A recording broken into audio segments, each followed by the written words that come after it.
And we'll go ahead and start recording. Thank you so much for joining us today. I'm Dallisa. I'm the CEO of Spirit and Spark. I'm a 5th generation psychic medium, and I have the pleasure and the privilege of introducing my longtime friend, Rebecca Ahmed, to this video today. She's going to give us her tip in 20 minutes. And I knew her from when we worked back at the Cosmopolitan in Las Vegas. She is an extraordinary person who I trust implicitly with helping people get to the bottom of what's really holding them back. And I'm excited for her to share her message with everybody today. So Rebecca, I would love for you to tell everybody a bit more about yourself, what you're working on, and I will let you take it away. Okay, perfect. Welcome, everyone. Thank you so much for joining my tip in 20. And as Lisa said, we've known each other since the Cosmopolitan, and I come from about 10 years of human resource experience. And with that, you're always coaching in-house, which led me to my foundation of coaching. And now I'm a life coach and have partnered with Dallisa and Spirit and Spark, which is really exciting. It's a new partnership that kicked off this month. And I'm working on quite a few things, but today we're going to focus on leading with love. And what I'd love to do is really set our mindset of what love is. So we're going to do an exercise, and I'd love for you, I'm always interactive. I'm usually pretty casual, so feel free to jump on in the chat and put comments in. But when I ask you, I'm going to ask you 3 questions pretty much: your thoughts, your feelings, and your actions. And we're going to go through this exercise. And then I'm going to provide some case studies to really hone in on what it means to be in love with yourself, to be in love in a relationship, to be in love with someone at work, and also just kind of in love, I would say, with your surroundings and the universe. I'm a very environmental person. If anyone was here on earlier, they probably heard Dallisa, or someone said, love your background. And I said, welcome to my home. And I'm on the road right now as a gypsy.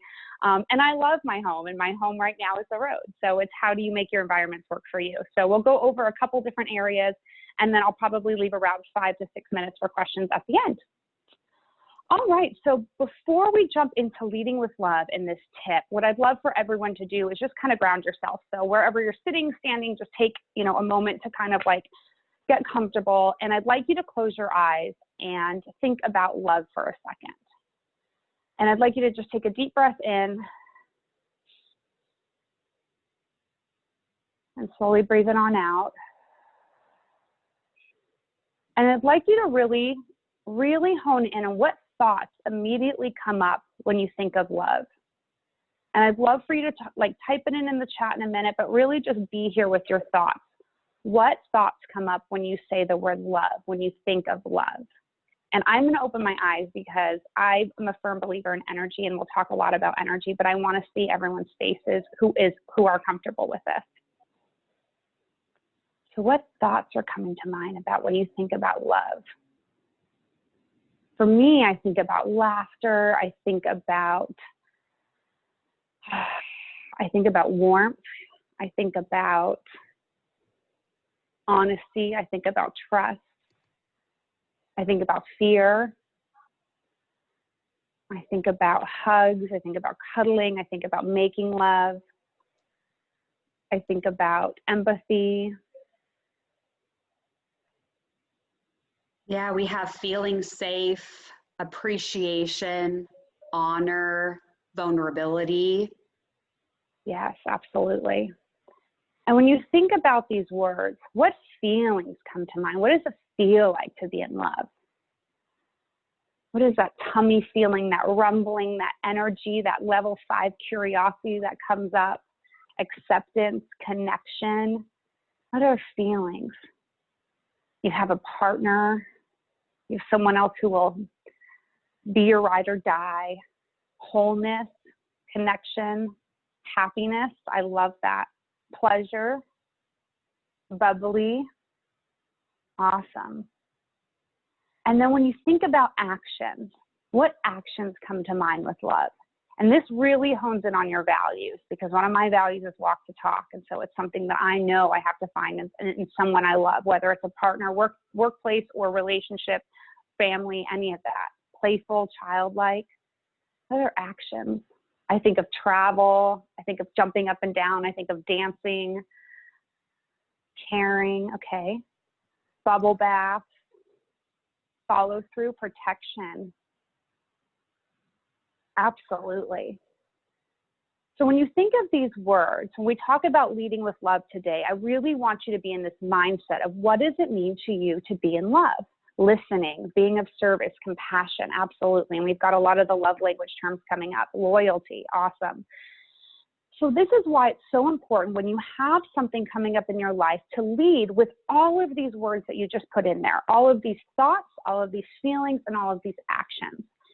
And what that really means is to really hone in on when you are in love with someone, whether you are in that moment or not, because a lot of times when you need to lead with love is when you're in a moment of combativeness, arguing, unhappiness, disappointment, so many things that you feel are not really speaking to your love. But how do you lead with that? And I want to share not too much about me, but where this really honed in for me is I come from a very, I would say, difficult divorce. And it was 5 years. My parents were divorced, and there's 9 of us kids, and I'm the oldest. And I remember asking this when I was 11 years old to my parents when they were fighting. And I remember asking them, where did the love go? If you love someone so much at one point in time, where did that go? And how, even if you're not in the same place anymore, how can you not see that connection occurred at one point where you can continue to build a relationship, even if you don't want to be in love with each other, because it's not about being in love with someone. And that's really where I've taken this. So the different case studies and the examples I want to share with you today are about self, about relationships, about work, and I said environment, and then love to take questions. So the first one is self. When someone asks you, who do you love in your life? How long does it take you before you say your own self? How long do you just start saying all your friends, all your family members, all these people? Someone says right away, thank you, that's amazing. Because so many people forget, you get to create yourself. You get to choose this amazing human being that you are. And so I hope to hell you love yourself. And if not, that's okay, but that's such an opportunity to create a possibility of love. And so right now, I would just love everyone to just take that second and remind themselves, if you've created this amazing person and you're going through this journey and you're always changing, how much do you need to remember to love yourself? Because we're usually our hardest critics. We usually, give a lot of leeway to people around us, but when it comes to our own selves, we're quite strict and quite mean.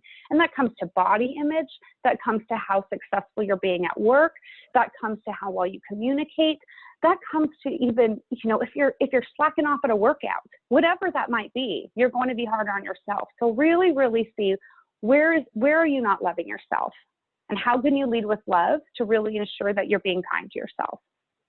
So that's my first example. Second example is relationships. And as I mentioned, my parents are divorced. And I actually am as well. I had a 7-year beautiful relationship, I would say, for 6 years. And then we decided to go different ways. But he is one of my best friends. Dallisa knows him. I call him mon pépère, which means my old man. And he calls me ma pépette, which means my old woman. And we're best friends. And the reason why is because when we went through this divorce, it was, again, where did all that love go? And how much do I love this person, even if I don't love the choices that they're making to stay with me or not stay with me? And so that's a really big piece of this, is what choices have they made that you're upset at that, but you still love who they are. They're still that same person. So when you look at your relationships, and especially if you're going through a divorce or a breakup, and you're constantly looking for everything to nitpick, what if you flip that on the other side and looked at all of these words that you said were leading with love? And really empathize with that person. What does it mean to be in their world? What does it mean to see the relationship through their lenses? And again, looking at yourself through love too, because you can say, if you cheated, if you didn't fulfill something on your end too, you could be giving yourself a lot of slack. But what caused that? And again, how can you have a fierce conversation? And if you haven't read that book, Fierce Conversations, it's an amazing book. How can you have a fierce conversation to really ensure that you're on the same page, whether you're going on different paths afterwards, but at least communicating effectively? So that's where I want to share that one. The other one I wanted to share, because I am surrounded by this, is addictions. So when you think about addictions, and this has come up a lot in my coaching, it's very easy to be angry with someone. It's very easy to say, like, you addict, I can't believe you can't make the right choice. You have a child, you have responsibility, you piece of shit. I've heard that a lot, you know, to people who have addiction problems.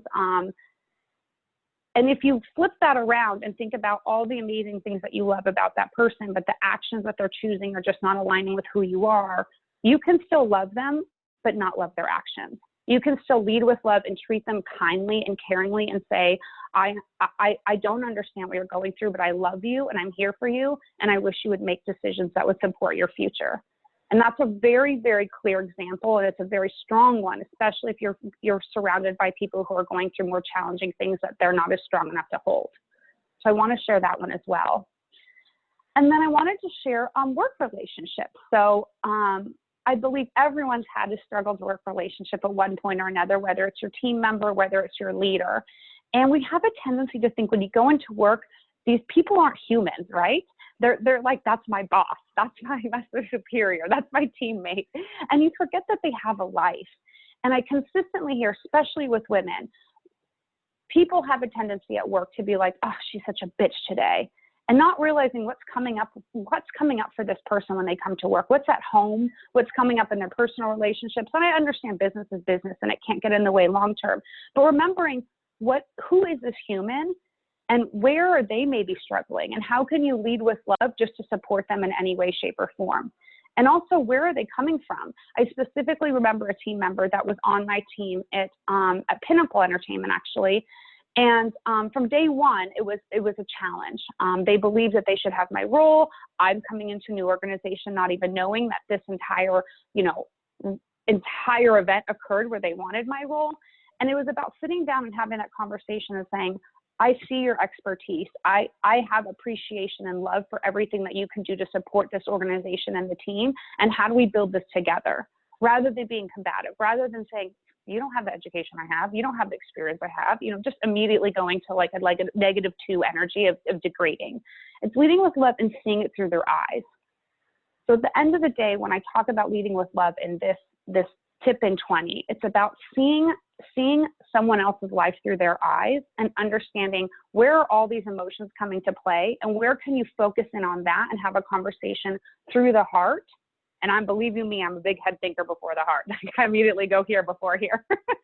But you're really leading with that heart and having that compassion to say, okay, where are they coming from? Or where did this relationship go so wrong? Where did we have that love so we can make sure at least we end this on a good note and move whatever separate directions we want to go.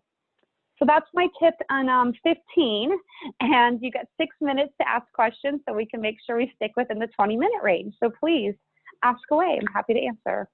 That was beautiful, Rebecca. I really felt connected to your examples and what you shared.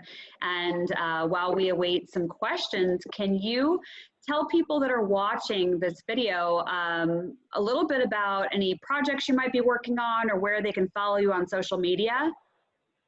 Yeah, of course. So I'm on Instagram, Laugh Through Life. That's as well as my business name. So you can go to my website, laughthroughlife.com. I'm also on LinkedIn. I have a lot of my HR projects on there posted. We do have a diversity, sorry, the AC unit's going crazy all of a sudden. We do have a diversity and inclusion webinar coming up on the 21st, which will be next Wednesday, I believe. And then I will be offering a workshop in November that Dallisa will be blasting out on values. So if you resonated with a lot of the words today, and when I talked about values or had curiosity around what are values, I will be doing that workshop. And then probably to kick off the new year, doing work around energy leadership, because I am a certified practitioner with the ELI assessment, which is an energy leadership assessment. And it helps you understand how you're approaching situations at what level of energy. And if you're looking for more energy, which I come with a lot of, so people always ask, how the hell, like, do you come with that much energy and do you ever sleep at night? I say yes. But if you want to learn how to increase your anabolic energies, I am that one to help you out with that, because we can get that flipped around real quickly for you. So hopefully that answers your question, Dallisa, and gives everyone a little bit more information. Yes, absolutely. The upcoming classes that you'll be teaching, they can find it at spiritandspark.com. It'll be posted on the website calendar, so if people want to check that out. If you wouldn't mind, your website, I know we had a question come in, and I just want to make sure that the spelling is correct. So can you go ahead and give that to people? Yep, I put it in there. It's actually THRU, so I just popped it in there. So www.laughthroughlife.com. Perfect. You're very welcome.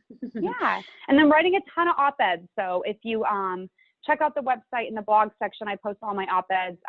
Really excited this past summer. I've gotten published in Forbes, in NACE, TLNT, ERE. So a lot of just big publications and working through those. Have a submission into Harvard Business Review right now. So when I'm not speaking with my voice, I am speaking through my words, and love sharing that as well. Perfect. Well, thank you so much, Rebecca, for taking your 20 minutes to share how we can do a better job of leading with our hearts and leading with love in different types of relationships. I found it really helpful, and I trust that everybody watching this video did as well. So thank you so much for joining us today.